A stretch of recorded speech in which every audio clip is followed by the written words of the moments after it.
to a very special post-Clash at the Castle episode of the Wrestling Mat. Yes, we are here with you on this Monday, as you may have seen by our tweet. This was put together because I wanted to get an immediate reaction right after Clash at the Castle. I'm also, as some of you know, in Montreal, but you will be getting live episodes of the Wrestling Mat tomorrow, Wednesday, and Thursday at a special start time of 10 a.m. Eastern. So yes, I still will be with you, and something very special dropping for you on Friday. Stay tuned for that. Maybe it has something to do with the fact that I have already recorded the Nitro reaction with Chef Reactions. Yes, the first Nitro was watched by myself and Chef Reactions, and that will be dropping right here at the Wrestling Mat at some point this week. And if you don't want to miss that, because you don't know when it's going to drop, you got to subscribe. You know where it is, right under Todd at the WrestlingMatShow.com. You won't miss a thing there, live episodes. And if you follow us on social media, WrestlingMat23 on X and on Instagram, you would know that this episode was being put together right after Clash of the Castle. So if you don't want to miss those announcements or anything else that we have going on here at the Wrestling Mat, make sure you subscribe and follow and share and turn the notifications on at the WrestlingMatShow.com and follow us at WrestlingMat23. I do have a lot of reactions to the show that I wanted to share because we thank you guys for sending them our way. So I'll be hitting them throughout the show. And yes, as the show airs, we'll still be taking your chats and your questions and your comments. It will be popping up throughout the show. I love to see that shared as it goes. But here's the deal. We're going to break down Clash at the Castle. I was able to see the whole show. I was able to take in the show. I was able to gather my thoughts on the show, a little bit of the press conferences. And yeah, I put the tweet up because as they announced the post-game show for Clash of the Castle, a different format of sorts, Corey Graves gets popped up on the graphic, doesn't realize he's working the show, was not happy. Cole's like, guess I'm going back by myself. How does that happen? And then when they come back from the graphic, very clearly, Corey, not happy. He has another assignment. It's almost like they're using the same people over and over again because they only trust a certain amount. Seems pretty obvious, doesn't it? Seems like they're still trying to figure that stuff out. How do we protect our talent? How do we take care of them the right way? As I'm keeping a close eye on your reactions here and all that. So let's get into the show. Please subscribe at thewrestlingmatshow.com. Please follow our social media at WrestlingMat23. You won't miss any announcements. You won't miss anything that's coming up. SmackDown was a nice tease for what we got at Clash of the Castle, right? They're in Glasgow. You can hear the crowd. You could see how much they were invested in it. There was also a big soccer match going on, football, if you will. And Skylar wasn't doing so well. And the crowd, from what I gathered and heard, was reacting to that score throughout the show. Tough night for Carmelo Hayes, again. But my spidey sense, my wrestling spidey sense went up when Randy Orton, who was not announced for SmackDown, who was not announced for Clash of the Castle, popped up to make the save for KO. Why is Randy there? Randy's really just there. They flew Randy Orton over there just to help out KO, just for a nice surprise on SmackDown. I knew there was something to that. And there was. We'll get to that in a little bit here. But the crowd is great. It can cover up a lot. And believe me, and I'll say this for the first time in a while, it did cover up a lot. It covered up what we know to be, at least in my opinion, a less than exciting overall SmackDown product right now. They were with it because they were thirsty for something. They don't go there that often. It's a big reason why those crowd reactions are what they are. But I do appreciate that these international crowds don't sit on their hands. They're up. They're getting excited. I understand it. It's almost like some of these crowds that get 3-4 shows a year, whether they be Raw, SmackDowns, PLEs, whatever it may be, they almost take them for granted. We don't get anywhere near, and I say this as someone who lives in the United States, lives in Connecticut, those crowd reactions just don't happen.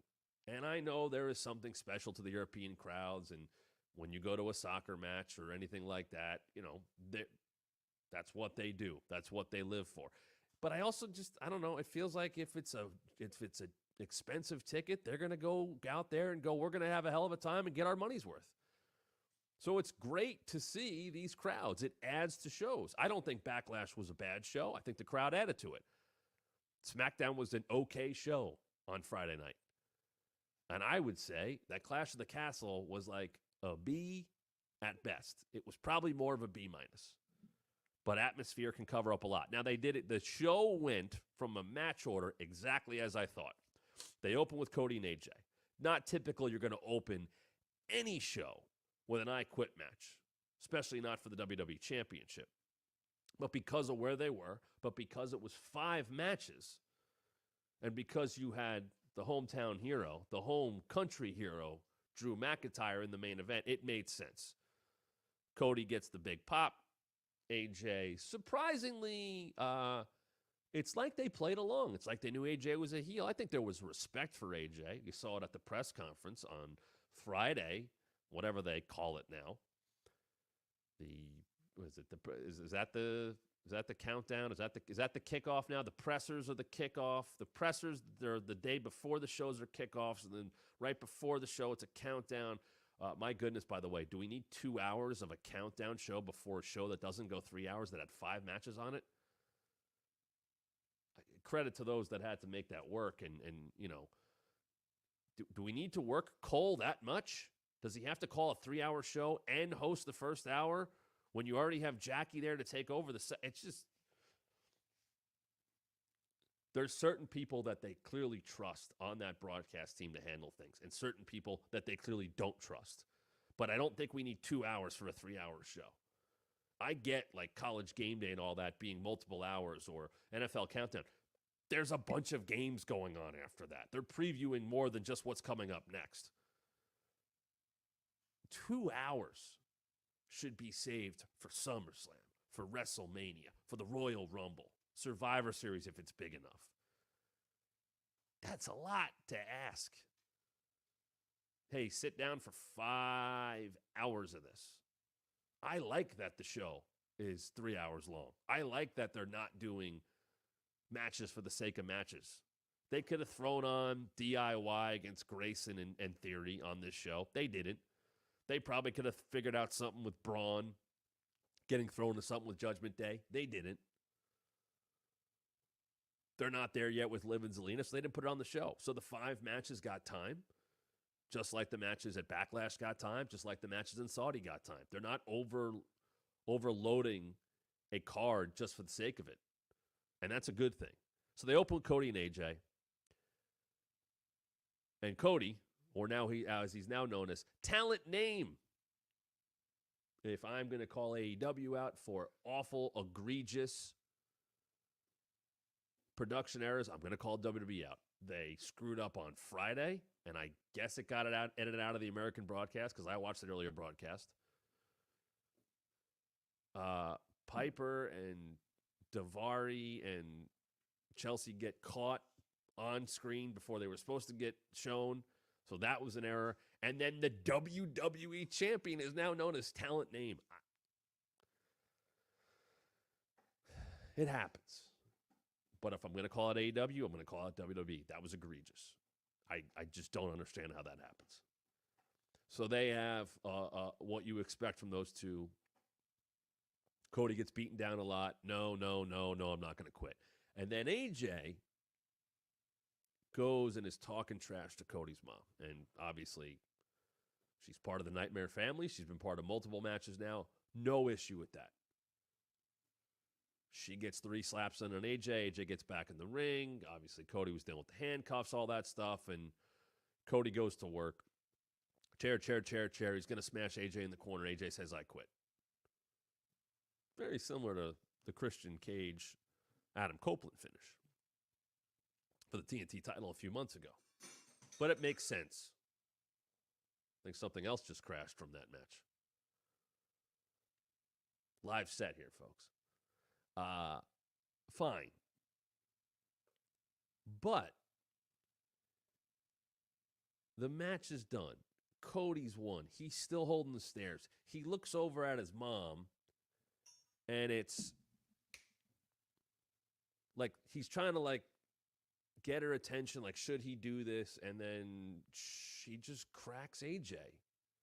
after the match is over. Felt very Cena to me in a bad way, where Cena would do that stuff. Well, he's already there. I might as well smash him even though I'm the babyface. He already said I quit. The match is over. Did that feud get that personal? If AJ had done stuff to Cody's mom and made it way more personal before this, sure. Then I get, you know what?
Welcome into a very special, believable to see Randy walk out with the WWE Championship on that night. Not to say he would keep it forever.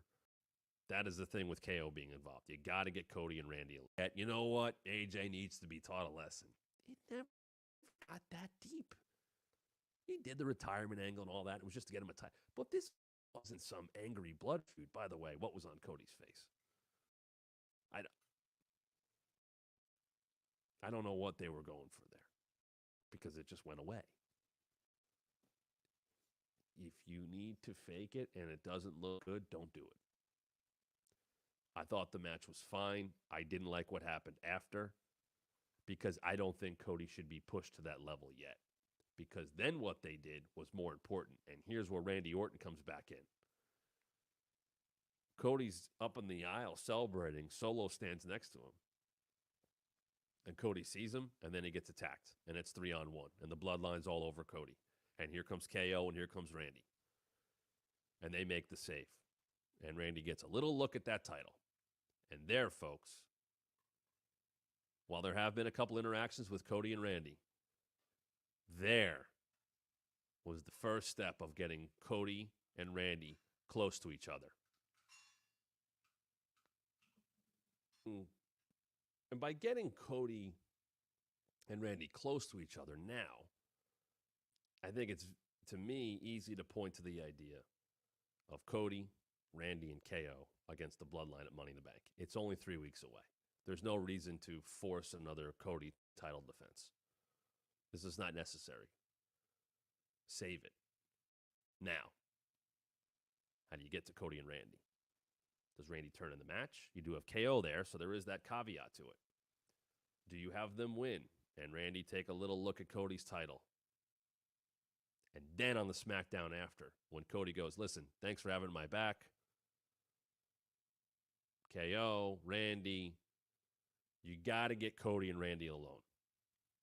That is the thing with KO being involved. You got to get Cody and Randy alone. And when that happens, Cody needs to get dropped. Cody needs to get wrecked by Randy Orton. Think about how Edge and Randy did it the night after Royal Rumble 2020. Edge threw him out of the Rumble. Okay, all's fair. Every man for himself. Randy concertos him. Edge takes time out. He went after Beth. All that's, it's got to get that deep. I want the worst, meanest, heelless version of Randy Orton we can get to take on Cody. And I'd have no problem with Randy beating Cody for the title at SummerSlam. That's why I think Cody needs to be tested in a way he hasn't been tested yet. And who better to do that than Randy Orton? That's why I didn't like Cody using the stairs already. He should have just put a ref in between them. And that is something that Randy could have pointed out. You don't have it. You don't have that killer instinct in you. But you're going to need it against me. There could be a moment at Money in the Bank if they do the man where Kevin leaves the ring and Randy sees the title on the ground. He's to hand it to Cody. And as he does, he yanks the title in and hits him with an RKO. And off we're going. The idea, though, should be that Randy has and knew he could get close to Cody because he's one step ahead. He could say, yeah, your dad might have taught you a lot, but I taught you a lot too. But I didn't teach you everything. And the naivety of Cody, which we have seen on display, getting faked out by AJ's retirement, the contract with Logan Paul, the afterglow of winning and finally vanquishing Roman Reigns and sending him away. It's just like Shawn Michaels and Mankind in Your House Mind Games in '96. Shawn needed to be toughened up. He needed to be hardened. And going somewhere different, having a very different kind of match with Mankind, made that work for him. I think Cody needs that now. So, and I'm not saying he's doing a bad job. I'm just saying it's the end of the title reign. To me, Randy would be his first legitimate challenge to that championship. Didn't think AJ was winning either match. Didn't think Logan Paul was winning either match. Nobody else did either. But Randy Orton, super heel Randy Orton, at SummerSlam against Cody Rhodes, very believable to see Randy walk out with the WWE Championship on that night. Not to say he would keep it forever. Not to say he would even keep it for a long time. Cody would get that title back maybe by Survivor Series. There's okay to have him chase a little bit. But I think SmackDown needs that right now. I think the Bloodline will become fodder for this. At least that's what I think they should do. Women's tag team title match. This is exactly the second match I thought it would be. The card order, like I said, was exactly what I thought it would be. And I have talked about how they have not heated up Isla, and they have not heated up Alba. And they haven't won a match in a year. And it just seemed like this match was being thrown on the card to get them on the card. And, hey, here's two of our biggest stars, and Bianca and Jade, and they'll win. And sure. And instead, and I know the finish was a little wonky before it happened, Alba and Isla win. And it's an upset. And I saw the odds, like minus 550. And we got new tag team champions. We don't know a heck of a lot about them. But now they're tag champs.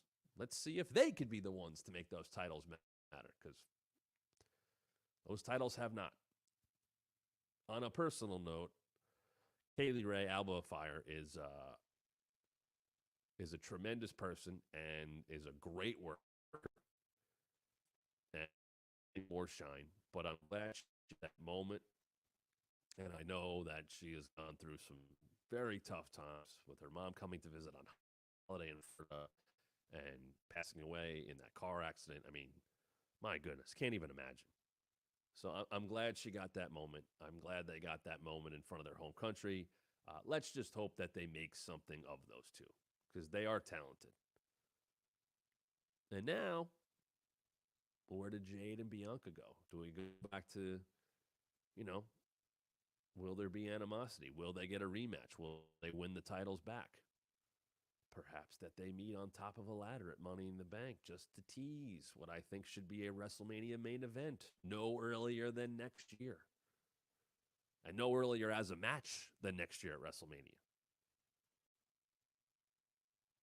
And I also do believe that they knew Piper was losing. And obviously, as Drew lost, I think they called an audible. Absolutely think they called an audible and put the titles on Alba and Isla. You don't want to go full Vince with hometown booking. As we know, you're a hometown person. Under Vince, you lost a lot when you were in your hometown. You were embarrassed. You were JR'd with the Kiss My Ass Club or any of that stuff that happened. So maybe they looked and said, well, we're doing with Drew. We know we're doing with Piper and Bayley. We probably should give them one. And that's the one they went with. Okay. Sammy and Chad Gable.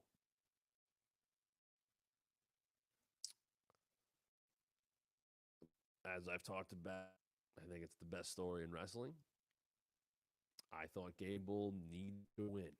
I thought he needed to justify, or at least have a reason, even if it's BS, to justify his actions towards Otis and Tozawa and Maxine. No Tozawa on the trip. Maxine still in the boot.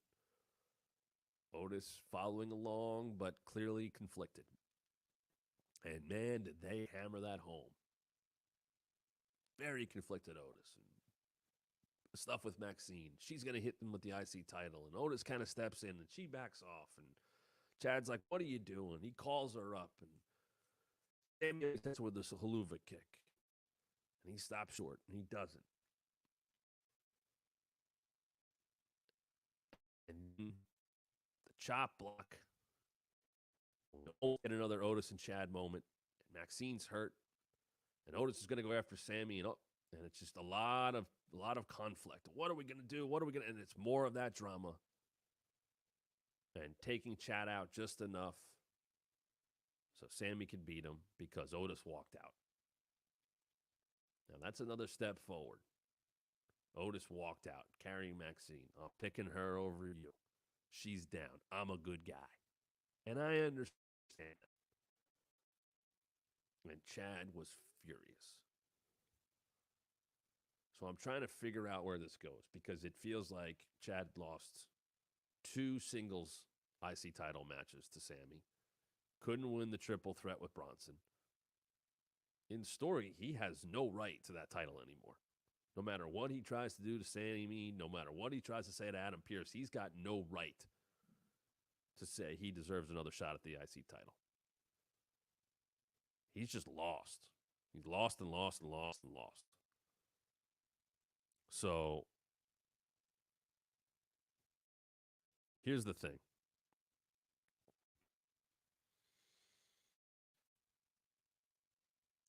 Is Monday Chad beating down Otis? Not slaps. Is it now he's going to get all the heat on Otis? And I think that's got to be a chair. Like, you got to make that, you got to put as much heat on Chad as possible. And it's not just him getting the better of Otis. I'm saying chair, go for the injury, something heavy. But then again, is it better for Otis to be the one who's had enough and hauls off and wails on Chad? Because now this is not about the IC title anymore. I'm just trying to fill in what works because Chad's got no right to an IC title match. So he should be angry about that. And who should he be angry at? He should be angry at Otis and angry at Maxine.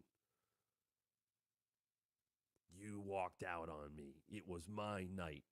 I can't believe I wasted my time looking at you. You're the reason I'm not the Intercontinental Champion anymore. Maybe it's just berating. Maybe it is a couple of shots on Otis, and this Otis has enough, and he just wallops him. That could be the case. But it's not going to be about the IC title. And I think that's a little bit of a missed opportunity. They could tease something at Money in the Bank. Otis gets in or Chad gets in, and, Chad stops Otis. Or Otis won't help Chad. They could drag it a little bit longer, but I think we're starting to get to the point where Otis has got to do something. He's got to do something heavy. And I say all that to say, where does Sammy go from here? Who's next for Sammy in the IC title? Because he should step away from all this. But we'll see. I was a little let down by it. A very good match, though. Bayley and Piper, I think it was good with what they did with Chelsea because she was the one that should eat. They knew Piper would get the reaction she did in Scotland. They also knew that Bayley would be over. And she admitted, hey, this is where you get someone to be here, all that stuff. I loved that Chelsea got thrown out. I loved that she came back as Lucha Chelsea. She's so good at her job. And what they did with that was fantastic. Bayley was 3 seconds better. It's really what it came down to. I just hope that they know that they have something in Piper and they continue to stick with her as something. Because she's good and she can talk. And she's a good person to have on the roster for a variety of reasons. She adds depth. She adds variety. She is someone that can handle media. I think her and Chelsea are a great act. But the fact that she felt the need to ask Chelsea, like, all right, I want a match at Clash. I got to go work up the feeling to go to Triple H and say, and she told the story like it was the day to do it. And he's like, oh, you're asking about Clash? Yeah, we're working on it. So she got her match, and I'm sure she's happy she got her match. But the fact that there wasn't something more built in, once again, they've known for months they were going to Scotland. Months and months and months and months and months and months. And they didn't give her a long runway to establish herself as a credible threat. Why couldn't she have a nice run in the Queen of the Ring or something? Figure that out. This is an issue with the women, especially in WWE, where if it's not for the title, we don't care. And we got to fit this. Oh, we're going to Scotland. Let's put Piper in there. Sure, she should have had that match. But why not build her up before then? So when Bayley beats her, it's a bigger deal. If Bayley beats Nia at SummerSlam, she beat somebody who beat Naomi, beaten Bianca, and Lyra. They did a great job with Nia. So either she is the monster queen that Bayley has to overcome, or her momentum continues into SummerSlam, and she defeats Bayley. And there's nothing wrong with that either. But that's good booking of a challenger. They got Nia right. They didn't fill in the gaps the right way in between. They could have done more to get Piper ready. That wouldn't happen with other people. I have said that, yeah, at times AEW ignores their rankings or tosses people in or what. But typically, if they want to get somebody ready, while it doesn't have to be the supreme focus on Dynamite, you go look at their win-loss record. They probably, if someone's going to challenge, they probably have a good record. They're probably winning matches on Rampage, Collision, or on the undercard of Dynamite. They are typically pretty good about that. I didn't really care about Serena Deeb and Toni Storm. but at least there was credibility to Serena Deeb and what she had been doing. You could see the momentum building. That's important. There's credibility in that. There's credibility in the challenger, especially if the challenger's not going to be the champion. If that is the case, if the challenger's not going to be the champion, then heat her up as much as you can so it makes the champion mean more when they beat them. All Bayley did at Clash of the Castle was beat somebody who got a match because she was in her hometown. She happened to attack her once. But that's the piece. Wow, remember that big win? No.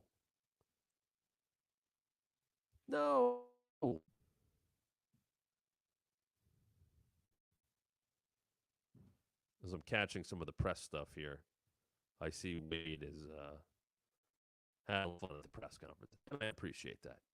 Shout out to Stu. A good dude. And very good at his job, by the way. Wade was not happy with Triple H praising Punk or the softball questions directed at Punk. Softball questions. That is a phrase I have heard somewhere before.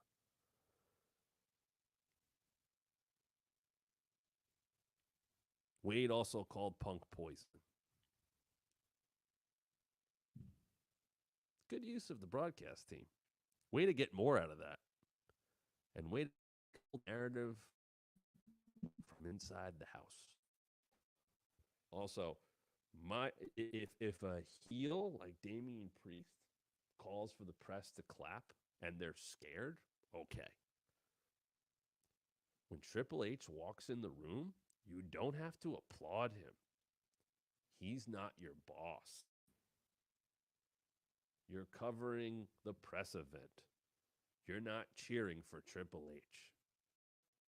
I do not understand. He's not going to hire you because you're clapping for him at the press conference. That shit is embarrassing. If you don't work for him, you don't have to clap for him. You don't have to clap for CM Punk. You don't have to clap for anybody. You're the press. You don't cheer for the people you cover. If a heel does it, guess what? You clap, you're just playing, you're just saying I'm part of the show. And now they have a lot of people with Wade and everybody, and Jackie and all that they did. And broad part of the show. They'll handle that. And they'll say whatever they need to say, whatever direction they're going. You don't have to play along. It's not your job. Play along. I know people walk into that thing going, well, if I do a good job, they're going to notice me, and then they might hire me. No. I like that Punk called that dude out for asking a dumb question. Well, you guys got to do Hell in a Cell first. I'm glad you don't see Buck. And that was Phil coming out a little bit. That was honest, not happy to be here, Phil. That was dumb. I'm going to call you out for a dumb question. I'm okay with that. Also, it's kind of weird. He's like, yeah, the first match in a feud is not Hell in a Cell. Like, he knows that him and Drew aren't going there right away. There's a little wrestling 101 of you don't start with the big match. You build up to that. Don't play along. It's not your job.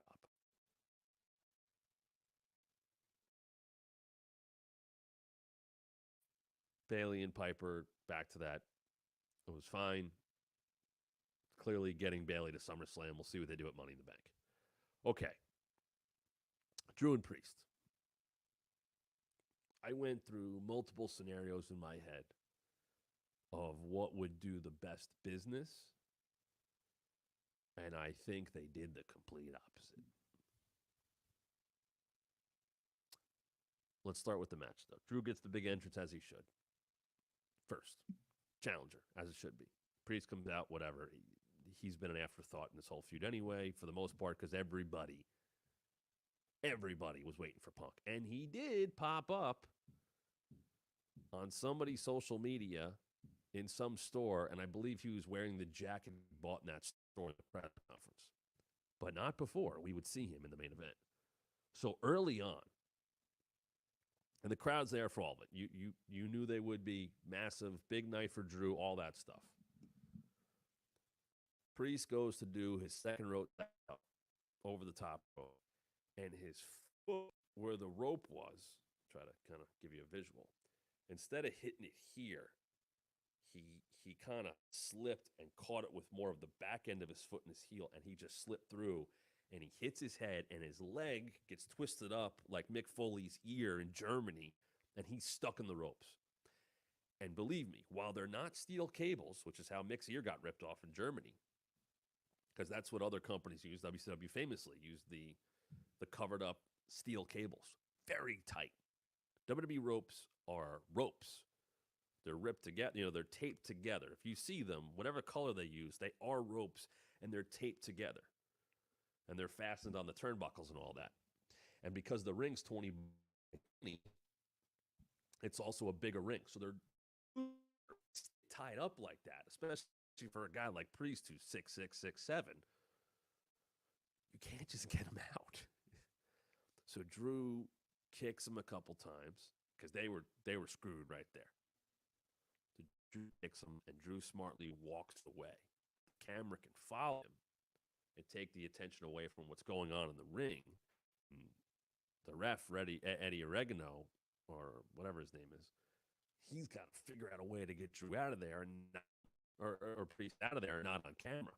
He's trying to do that, and they come back, and Priest is still there. So Drew kicks him once, and now I'm going, what are they going to do? And I will say, it looked simple, but the way Drew covered it was fucking genius. He does the belt motion as if to say, and I think he did kind of say it, not that the mics totally picked it up, well, I can't win the title if he's stuck in the ropes. So right there, he's got a reason to undo Priest and continue the match. Now, when I saw it, and I went, okay, Priest is in there about 90 seconds, maybe longer, and he sold. And I was giving him credit as a 40-year-old man who was a veteran of the business. I'll sell this. And part of me was like, well, if he loses, he'll use that. He's a heel. My God. I got stuck in the ropes, bad ring crew, whatever. He'll use it. Okay, that does kind of make sense. He'll use it. Let's do that. And he hobbles, and he hobbles, and he hobbles through that match. And I went, oh, he might be hurt.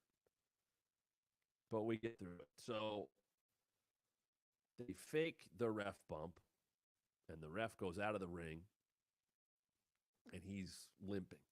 And he gets back up there, and he gets popped into the guardrail. He's down. Okay, here we go. Claymore. Clean as a whistle. Very important to know. New Priest was the heel. Drew's been a heel up until this week, at least on television in the last 6 months. Drew hits the Claymore. He's got Priest beat. That's babyface as it gets. 1, 2, 3, 4, 5. He asks for a ref. And the ref comes in, and they catch it from behind the ref. Now, I know what they were trying to do.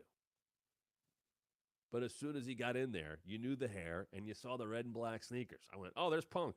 1, 2. Drew gets in his face. He's angry as he should be.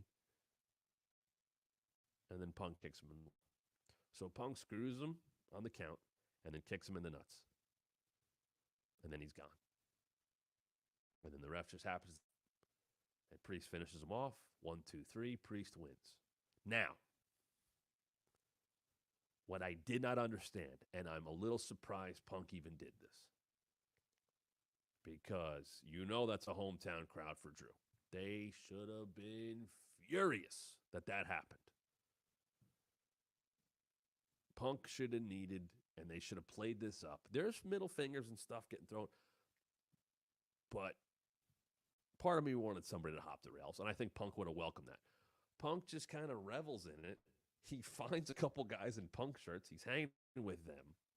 Commentary's trying to sell, they're furious at Punk. And then they show him, like, with guys in Punk shirts in the crowd taking selfies. Like, people are just kind of going. Like, it wasn't the victory. It wasn't the anger that they weren't capturing that. That was the moment. Punk just chilling with people and them going along with it took away from that. Now, if Punk is going to be a babyface, okay, but he's now basically screwed Drew out of the title 2 times, and he kicked him in the nuts. Has Drew done that much to Punk, for Punk to get that much back on him? Because to me, Punk's a dick. I don't know why you cheer Punk after that, other than I'm supposed to cheer CM Punk. He's, I guess, the babyface. It didn't make a lot of sense to me. And I thought it made Drew look bad again. So he's lost 2 times at Clash. One as a babyface from the jump, and one as a babyface for this week only, but still beloved and treated as such and wrestled a babyface match. And I don't understand it. Also, they show how it happened. Show Punk watching the match in a monitor, sees what happens. He runs out from where he is. He finds the ref, Jess. I need your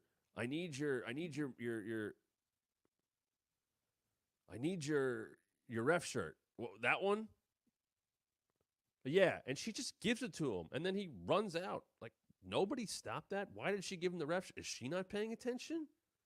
I get they were kind of trying to show their work, but it made everybody look incompetent, including Adam Pearce, including whoever saw it all happen. They didn't stop him. Did that make him a real ref? Did it not? It was confusing. I don't think it did any favors for Drew. I think Punk's a heel, and he was back to kind of that tweener guy during the presser. I don't see how you cheer CM Punk. I just don't. I don't see it.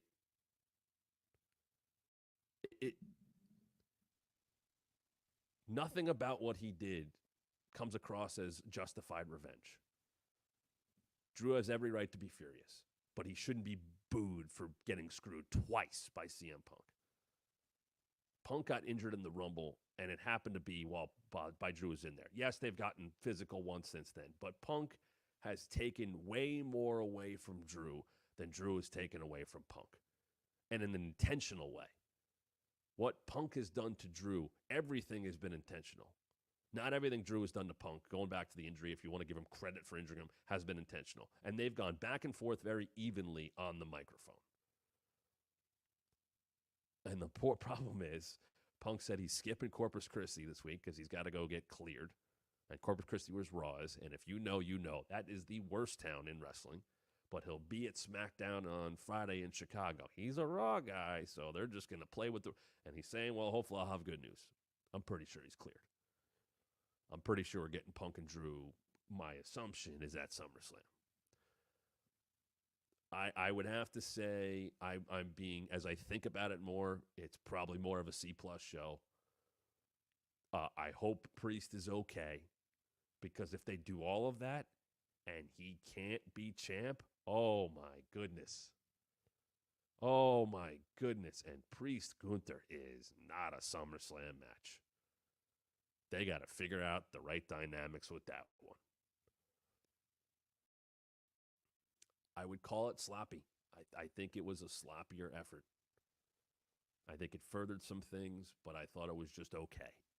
And I thought the main event left a bad taste in a lot of people's mouths. We'll cover more of that, though, tomorrow at a special start time of 10 a.m. Eastern. Tomorrow, Tuesday, Wednesday, and Thursday, all 10 a.m. Eastern start times. I am going to be on vacation. As I do this on Saturday, I'll be on the road, but I want to make sure it's only been a month of doing this, so we're not going to stop. We're going to keep it going.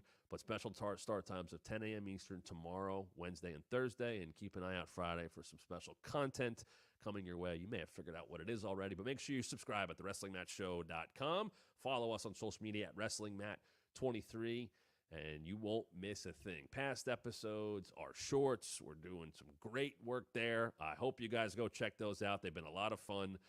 Seeing the comments we've been getting on those. Keep an eye on our community. Keep an eye on our social media. You get announcements. You get to know where things are at. And I'm always keeping an eye on the comments here on our channel. So make sure you subscribe, comment, turn the notifications on at thewrestlingmatchshow.com. The Nitro Reaction, the first Nitro Reaction, myself and Chef Reactions, will be dropping this week. And if you want to be there for it when it drops, turn on the notifications and make sure you subscribe at thewrestlingmatchshow.com. A lot more to get to tomorrow. You know we'll be talking about it here at the Wrestling Mat. I'll see you tomorrow at 10 a.m. Eastern. We'll be talking about wrestling even more. See you then.